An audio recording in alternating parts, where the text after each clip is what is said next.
Hey there, welcome back to Total Geek Live Baltimore Presents. I am Baltimore, and today I am bringing you Annihilation. Haha. No, it's really the Marvel event, Annihilation. So this is 2006 Cosmic Event, and it's basically what brought the Marvel Cosmic back on the map. You have Keith Giffen, who is of Legion of Superheroes fame and Justice League. He comes to the Marvel Universe to revamp all of the cosmic titles, and boy does he.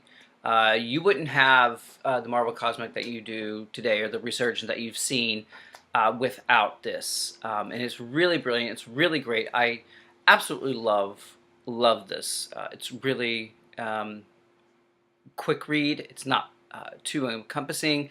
Kind of keep it sharp and meaty. You have a 6-issue main storyline, and then you have 4-issue minis, and that would be Super Scroll, that would be Ronin, that would be Nova, and Silver Surfer. So those 4 issues kind of tackle a lot of the meaty sort of the story, and then you have the 6-issue main story for Annihilation. You gotta read it. It's really great. So it starts with Annihilation. See, there you go. Who has an armada of warships, and they enter the Marvel Universe, through the Crunch, which is part where the negative zone and the real universe, outer space, meet. So his warship, his armada, the Annihilation Wave, so to speak, they come through this and are basically destroying everything in its path. Whole world's awesome. It's awesomely terrible. So he is just scrolling through and destroying everything. And one of the victims would be Xandar, which is the homeworld of the Nova Corps. And actually, at this time, Richard Rider, our Nova, is there, doing outer space adventures and has created a life for himself. And basically, when the Annihilation Wave comes to Xandar, he's the only one who survives. The single, solitary Nova Corps member to survive. And as such, the World Mind, which is kind of like their artificial intelligence, their kind of living repository of all the knowledge and power, the Nova Force, the only way it survives is it infuses itself into Richard Rider. So now Nova is exponentially, power up, boop, boop, boop, a great big power up for Nova, and he's really, really kind of on a huge cosmic grand scale, which is kind of cool to see. So he takes on, figure out what's going on, how to stop the Annihilation Wave, and then in the Ronin series, he's actually accused of treachery, of treason to the Kree, and so he has to kind of clear his name. So it's kind of a fun story. You don't get to see a lot of leading stories with Ronin as the protagonist. So this is actually fun to read and to see and to kind of enjoy his journey at this point. And then you have Nova. He comes in with Quasar and Drax and Cammy, who is a Earth girl that Drax is kind of bonded with in a nice way. And they try to defeat the upcoming Annihilation Wave, but are, completely, utterly overmatched. Even with Nova's power-up and Quasar's cosmic quantum energy, they aren't able to do anything. And Quasar is killed.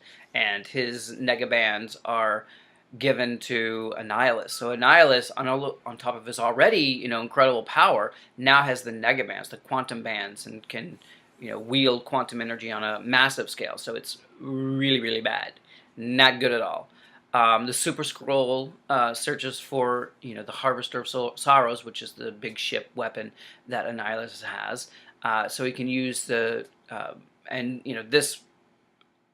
Harvester of Sorrows is what Annihilus uses to turn worlds into fuel for himself and for the weapon.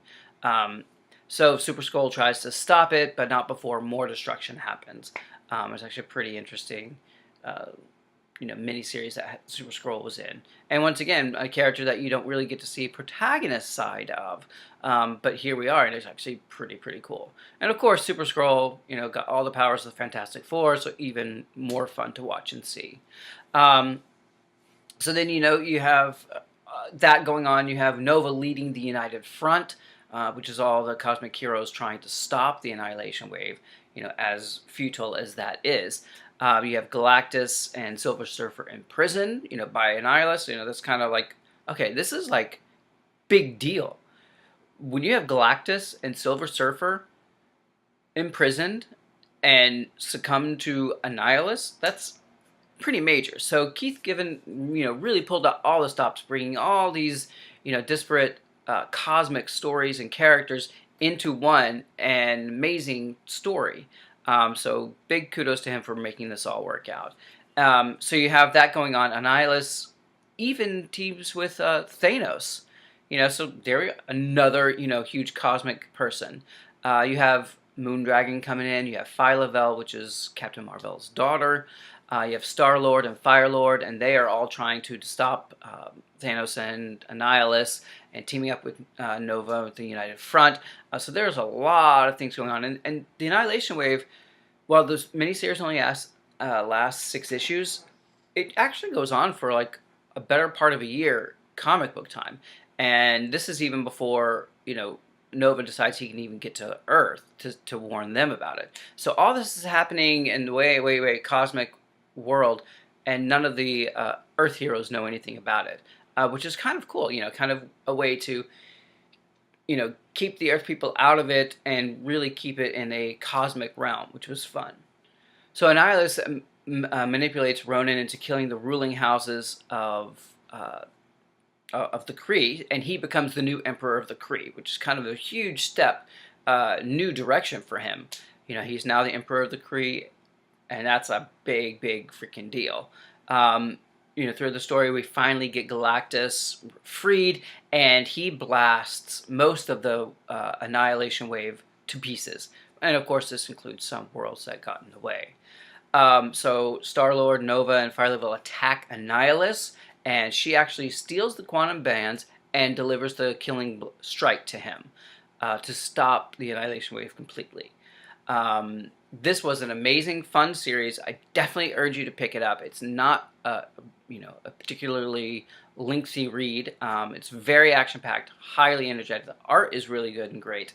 And there's a lot of ramifications that come out of this. Directly out of the fallout of Annihilation, Nova gets his own series. So that's cool, and get to see him again, and of course mainly on the cosmic side. So that's great. And it really renewed interest in Marvel Cosmic. In the 90s and early 2000s, there was a pretty decent amount of cosmic series. Silver Surfer, you had Captain Marvel, so there was a lot of stuff going on, and then it just kind of interest died. I guess they didn't have enough to keep it going. And so when Keith came back and created Annihilation, he really got things going again. And without his work and the setup that he did, you wouldn't see the Marvel Cosmic like it is today, and you certainly wouldn't see Guardians of the Galaxy up there on screen without this laying the groundwork of. So I definitely urge you to read this. And if you have read it, tell me what you think. If you liked it, didn't like it, what part was the best to you? Like, subscribe, comment, tell me everything about it, share this video, and I will get back to you with more cosmic goodies. So once again, it's all geek to us. See you soon.